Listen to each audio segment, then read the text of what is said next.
Just a couple of days left in the campaign. Anthony Albanese today has delivered his final major set piece of the campaign. Our political editor Andrew Clennell was one of the journalists who asked Anthony Albanese a question. And well, at the very least, Andrew, the opposition leader came through unscathed today, and that in itself is a win for him. Yeah, unscathed was the word I was going to use there, Kieran, so you've stolen my word, but certainly that's the case. I think what we're seeing here is two pretty confident leaders. I mean, I saw Scott Morrison's press conference this morning. He's obviously buoyed by that Resolve poll. He looks as confident in this last week as he has during the campaign. Have to say, up close to Anthony Albanese there and throwing him a doosra, or bowling, should I say, he seemed about as confident as he's been during the campaign, certainly much better than he was first week when I was with him. So shapes as a pretty interesting contest. So I wanted to ask him about these stage 3 tax cuts, because I think a lot of voters aren't convinced Labor will carry through with this. It's one of these things, there was an internal fight over it. There was a suggestion initially, Shadow Treasurer Jim Chalmers wasn't keen, then he got on board with them.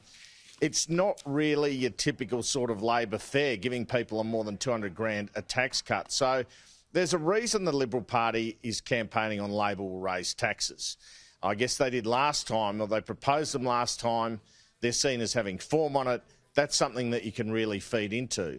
But Albanese, in this answer to me, he's pretty adamant. He's going to have to stick to this, it seems to me, given this answer. He's pretty much guaranteeing that if elected, and of course that's a leap, that still has to happen, that those stage 3 tax cuts won't be touched.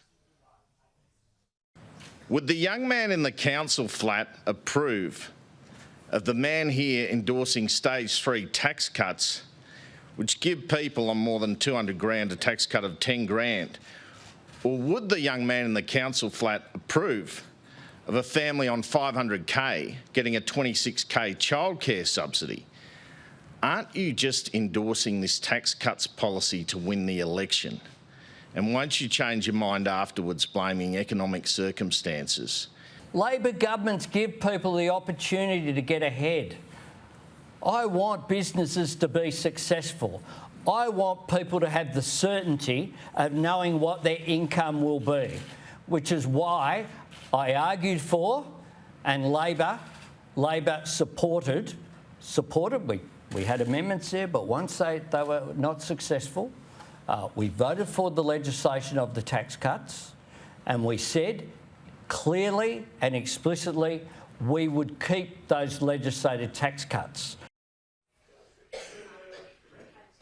So there you go. He says he's going ahead with them. Well, no new taxes. He didn't quite finish the answer on that. Laura Tingle cut me off. Anna Henderson kindly backed me up, and here was his response on that, pretty much guaranteeing it, apart from the multinational tax. Anna Henderson. No new taxes. We'll do exactly what I have said we would do. And one of those, Andrew must have missed it, is the multinational tax. All right, the boy from the council flat, they've really used that story to his advantage. It's been picked up as focus groups as something that people like about him. But he's promising, you know, these big subsidies for families on 500 grand, the continuing the coalition tax cuts for people on 200 grand, but nothing for welfare recipients, it seems. So he got the question on that, and he said he'd be reviewing that every budget. Well, he needs to find the money for that from somewhere. Don't welfare recipients and those on those payments deserve an increase? And do they deserve the same level of advocacy from Labor? Every time a budget is handed down, we will consider what we can do for pensioners and for people on job seeker as well. Now, Andrew, you will be Monday next week flying to Tokyo for the Quad. We know that you'll be there, but we don't know who the Prime Minister that you'll be accompanying will be. It's an interesting question we face right now. But Anthony Albanese is getting these questions, isn't he, on foreign policy, and is there continuity or not? Well, it's an interesting one, isn't it? Will I be flying there if there's a hung parliament? And I might be, because Scott Morrison might be going then. But this all has to unwind. So Michelle Grattan, pretty clever question from the old-timer here on, and man, she got some experience, so you'd expect a clever question. on, are you going to continue the approach or are you going to change your approach on China? What are you actually taking to the Quad? Could you tell us as precisely as possible whether your message to the other leaders there would be one of Australian foreign policy being a matter of continuity, or would it be one of the changes that would come about under your government? We will have, under a government I lead, 3 pillars of our foreign policy. The first is our alliance with the United States. The second is more intense and deepen our regional relationships.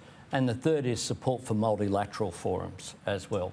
So there's an element of continuity throughout that. Yeah, so, quite a nuanced response, but when he says there'll be improvements on China, there's continuity.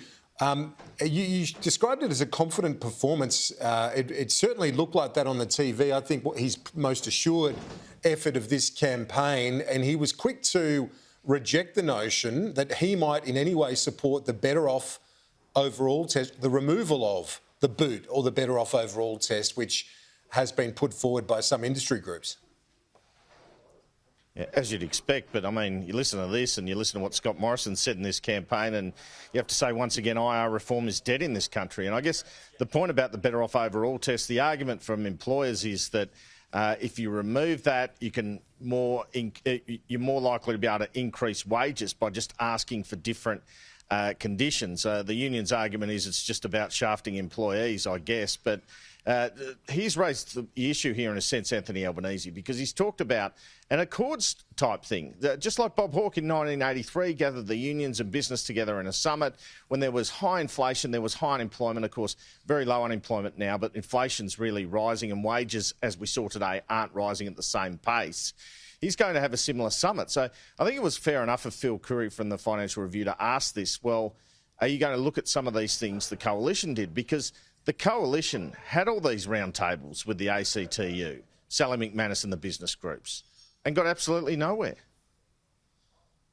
You've been quite critical of any moves to touch the boot test during the campaign. Will you be flexible on that and prepared to entertain a more Keating-like reform program if that's what it takes to get a result that the Morrison government couldn't? Paul Keating made workers better off, not worse off. And you only remove the better off overall test if you don't want people to be better off overall.